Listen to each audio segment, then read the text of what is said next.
Hello दोस्तों, स्वागत है आपका आपके अपने यूट्यूब चैनल स्टडी विथ एजे में। इसमें आज की वीडियो में हम देखते हैं आपकी एनएमएमएस परीक्षा मतलब राष्ट्रीय मीन्स कम मेरिट परीक्षा जो हो रही है आपकी, जो आपकी कक्षा छठवीं सातवीं और आठवीं के विद्यार्थियों के लिए काफ़ी ज़्यादा महत्वपूर्ण है। इस परीक्षा में आपको पास होने पर 1000 रुपये प्रति महीने और साल के आपको 12,000 रुपये मिलेंगे, जो आपकी पढ़ाई में बहुत ज़्यादा काम आएंगे, बहुत ज़्यादा सहायता करेंगे। तो इसलिए बच्चों, इस परीक्षा को आप काफ़ी अच्छे से देना। और आज हम देखते हैं इसमें सामाजिक विज्ञान के कुछ महत्वपूर्ण प्रश्न कि किस प्रकार के प्रश्न आपकी परीक्षा में पूछे जाएंगे। उन प्रश्नों की सीरीज़ में चैनल पे लेके आया हूँ कि कैसे कैसे प्रश्न आपकी परीक्षा में आते हैं और कैसे प्रश्न आपके आपके लिए बहुत ज़्यादा महत्वपूर्ण होंगे। बच्चों, इसके पहले भी मैंने काफ़ी वीडियोज़ चैनल पर डाल दिया है, तो उन वीडियोज़ को भी आप जाकर चैनल पर देखें, वहाँ से आपको काफ़ी मदद मिल सकती है। तो आइए देखते हैं, सामाजिक विज्ञान का प्रश्न है। जैसे यहाँ पे प्रश्न दिया है कि डचों द्वारा भारत में चलाई गई स्वर्ण मुद्रा का क्या नाम था। तो याद रखना, डच जब भारत आए थे, है ना, सबसे पहले कौन आया था? अगर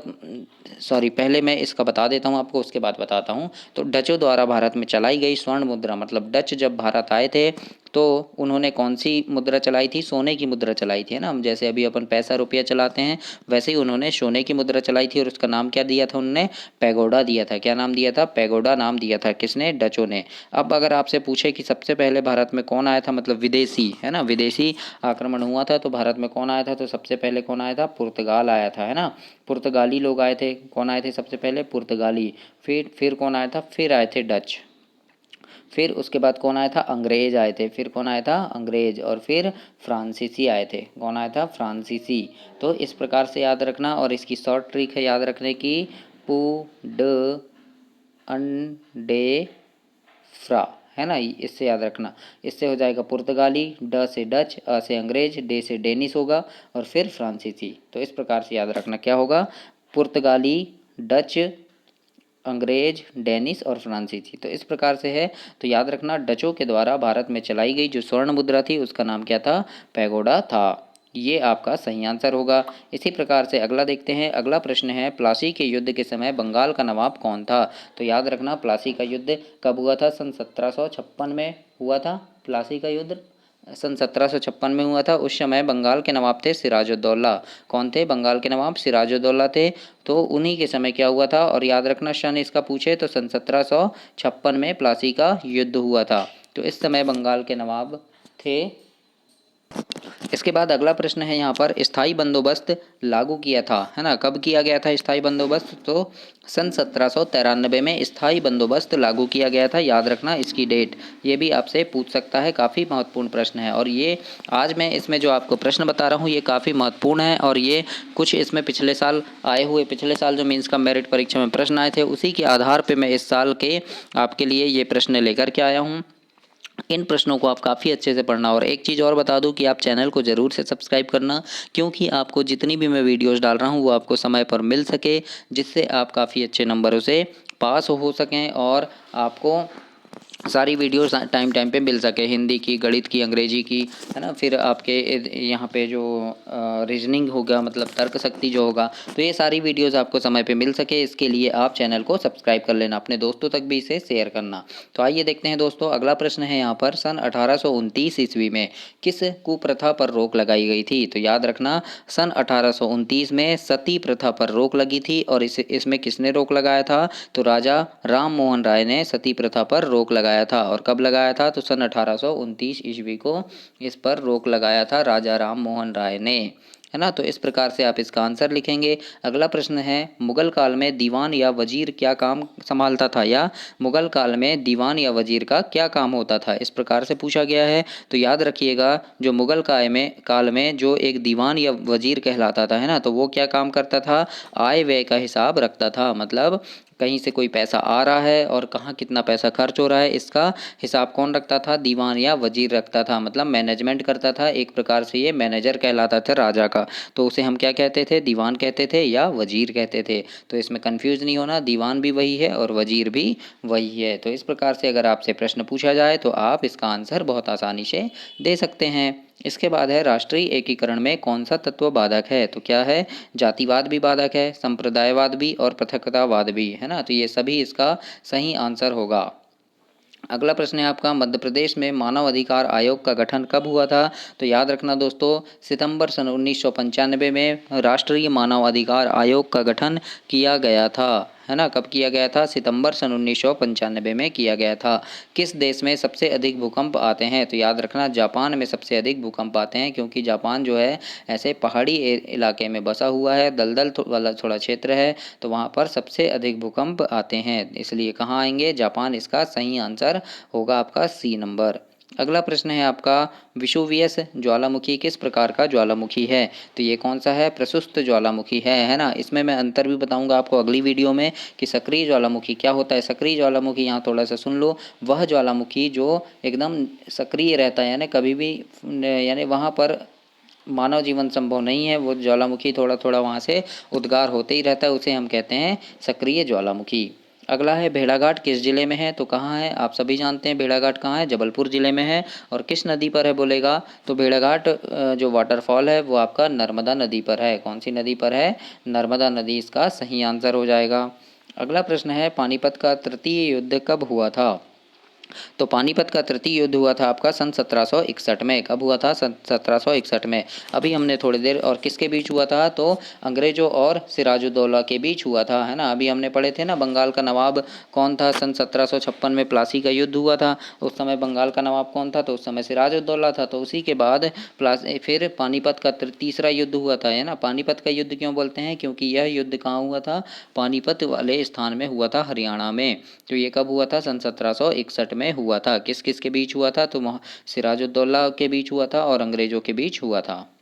अगला प्रश्न है, प्रार्थना समाज की स्थापना किसने की थी? तो आत्माराम पांडुरंग, है ना, आत्माराम पांडुरंग ने क्या की थी? प्रार्थना समाज की स्थापना की थी। याद रखिएगा, दयानंद सरस्वती ने क्या की थी? आर्य समाज की स्थापना की थी, है ना। आर्य समाज की स्थापना पूछे तो दयानंद सरस्वती लगाएंगे दोस्तों आप, है ना। राजा राम मोहन राय का क्या आ जाएगा? राजा राम मोहन राय ने आत्मीय सभा की स्थापना की थी और सती प्रथा का अंत किया था। किसने? राजा राम मोहन राय ने। और प्रार्थना समाज की स्थापना किसने की थी? आत्माराम पांडुरंग ने की थी। तो यहाँ से आपके काफ़ी सारे प्रश्न क्लियर हो गए हैं।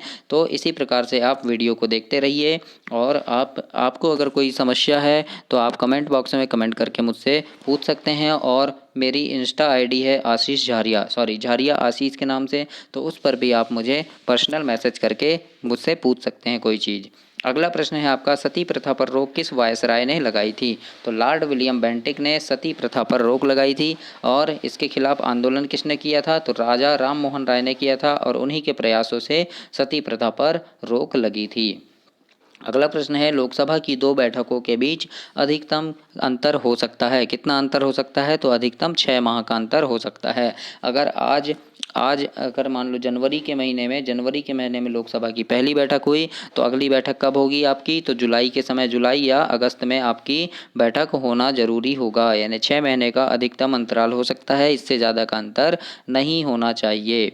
अगला प्रश्न है, निम्न में से कौन सी खरीफ की फसल है? तो याद रखना, चावल जो है ये खरीफ की फसल है दोस्तों। खरीफ और रबी की फसल को आप बहुत अच्छे से पढ़िएगा, है ना, तो आपको काफ़ी अच्छे से समझ आएगा। खरीफ की फसल वह होती है जो जून जुलाई में बोई जाती है। कब बोए जाते हैं खरीफ की फसल? जून और जुलाई में खरीफ की फसल को बोते हैं, ये भी आप याद रखिएगा। अगला प्रश्न है, संविधान सभा के अध्यक्ष कौन थे? तो डॉक्टर राजेंद्र प्रसाद जो थे, ये भारतीय संविधान सभा के अध्यक्ष थे। कौन थे? भारतीय संविधान सभा के अध्यक्ष रविंद्रनाथ टैगोर, डॉक्टर राजेंद्र प्रसाद थे। डॉक्टर भीमराव अंबेडकर का पूछे तो ये कौन थे? प्रारूप समिति के अध्यक्ष थे, है ना। और संविधान का निर्माण किसने किया? तो डॉक्टर भीमराव अंबेडकर ने किया। पंडित जवाहरलाल नेहरू कौन थे? तो ये हमारे देश के प्रथम प्रधानमंत्री थे। कौन थे? प्रथम प्रधानमंत्री थे। इस प्रकार से आप एक ही प्रश्न में काफ़ी सारे प्रश्न आपके क्लियर हो जाते हैं, तो यहाँ पर आप देखते रहिएगा। नौसेना का सर्वोच्च अधिकारी कौन होता है? तो एडमिरल जो होता है वो नौसेना का सबसे बड़ा अधिकारी होता है, सबसे ऊंचा अधिकारी होता है। नौसेना मतलब जो जल सेना बोलते हैं ना उसको। तारापुर परमाणु संयंत्र किस राज्य में स्थित है? तो तारापुर कहाँ है? महाराष्ट्र में स्थित है ना।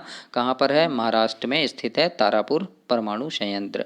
अगला है, ऐसी पर्वत श्रृंखला को क्या कहते हैं जिसमें अनेक पर्वत श्रेणियाँ एक दूसरे के समांतर दूर दूर तक फैली होती है? तो उसे क्या कहते हैं हम? कार्डिलेरा कहते हैं। क्या कहते हैं? कार्डिलेरा उसे कहा जाता है।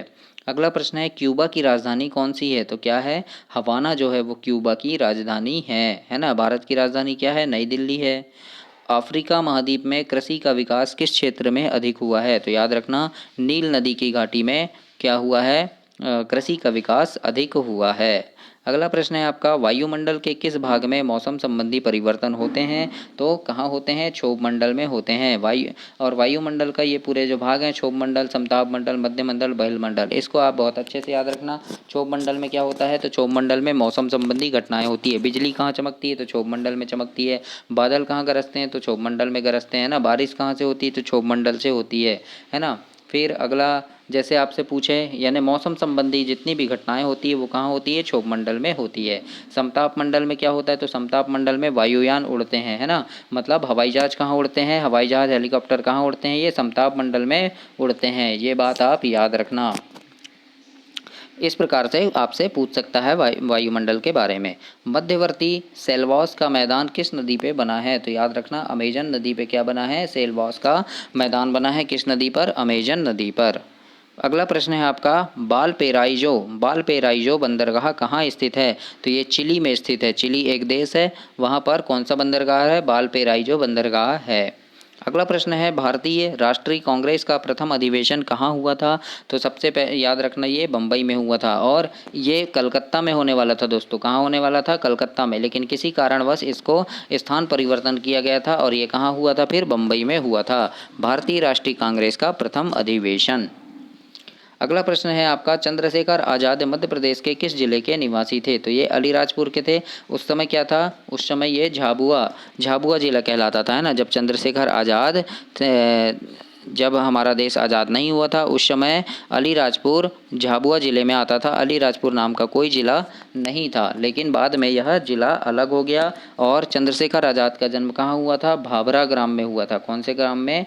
भाभरा गाँव में हुआ था।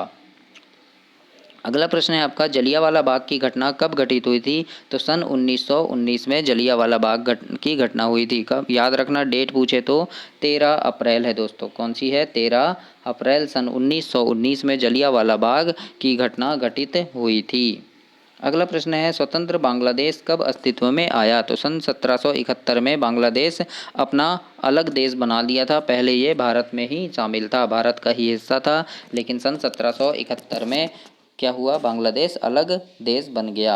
अगला प्रश्न है, यूएन सुरक्षा परिषद के स्थायी सदस्य कौन हैं? यूएन मतलब यूनाइटेड नेशन। क्या नाम है इसका? यूनाइटेड नेशन सुरक्षा परिषद के स्थायी सदस्य कौन कौन से देश हैं? तो अमेरिका, रूस, चीन, फ्रांस और इंग्लैंड, ये कौन से हैं? स्थायी देश हैं। ये कभी नहीं हट सकते हैं, ये बिल्कुल स्थायी देश हैं। अगला प्रश्न है आपका, वर्ल्ड ट्रेड सेंटर कब ध्वस्त हुआ था? तो कब हुआ था? सन 2001 में वर्ल्ड ट्रेड सेंटर ध्वस्त हो गया था। द्वीपीय महाद्वीप किसे कहते हैं? तो ऑस्ट्रेलिया महाद्वीप को द्वीपीय महाद्वीप कहते हैं, क्योंकि यहाँ पर ऐसे छोटे छोटे द्वीप बने हुए हैं ऑस्ट्रेलिया महाद्वीप में बहुत सारे, इसलिए इसे क्या कहते हैं? द्वीपीय महाद्वीप कहा जाता है। अगला प्रश्न है, ऑस्ट्रेलिया महाद्वीप की मुख्य फसल क्या है? तो गेहूँ जो है ऑस्ट्रेलिया की मुख्य फसल है, याद रखिएगा। कौन सी फसल है? गेहूँ ऑस्ट्रेलिया की मुख्य फसल है। अगला है आपका, अंटार्कटिका महाद्वीप की खोज कब हुई थी? तो सन 1820 में अंटार्कटिका महाद्वीप की खोज हुई थी। अगला प्रश्न है, 1905 में बंगाल विभाजन किसके द्वारा किया गया था? तो लॉर्ड कर्जन कौन थे उस समय? वायसरॉय थे। कौन थे? वायसरॉय थे। तो इन्होंने क्या किया था? सन 1905 में बंगाल का विभाजन किया था। अगला प्रश्न है आपका, पंचशील समझौता क्या है? पंचशील समझौता किन देशों के बीच हुआ था? तो भारत और चीन के बीच पंचशील समझौता हुआ था। याद रखना, पंचशील समझौता किसके बीच हुआ था? तो भारत और चीन के बीच हुआ था। तो इस प्रकार से ये सामाजिक विज्ञान के कुछ प्रश्न थे, और भी वीडियोस मैंने चैनल पे डाला है, उनको भी जाकर देखिए। और आपके विज्ञान के, अंग्रेजी के, तर्क शक्ति के, गणित के, ऐसे काफ़ी सारे प्रश्न हैं जो आपकी NMMS परीक्षा में काफ़ी ज़्यादा महत्वपूर्ण प्रश्न होने वाले हैं। तो उन सभी प्रश्नों को आप ज़रूर से देखें, और आप, मेरी शुभकामनाएं हैं आपके साथ कि आप काफ़ी अच्छे नंबर से पास हों। चैनल को सब्सक्राइब करना, वीडियो को लाइक करना और अपने दोस्तों तक भी इसे शेयर करना। धन्यवाद।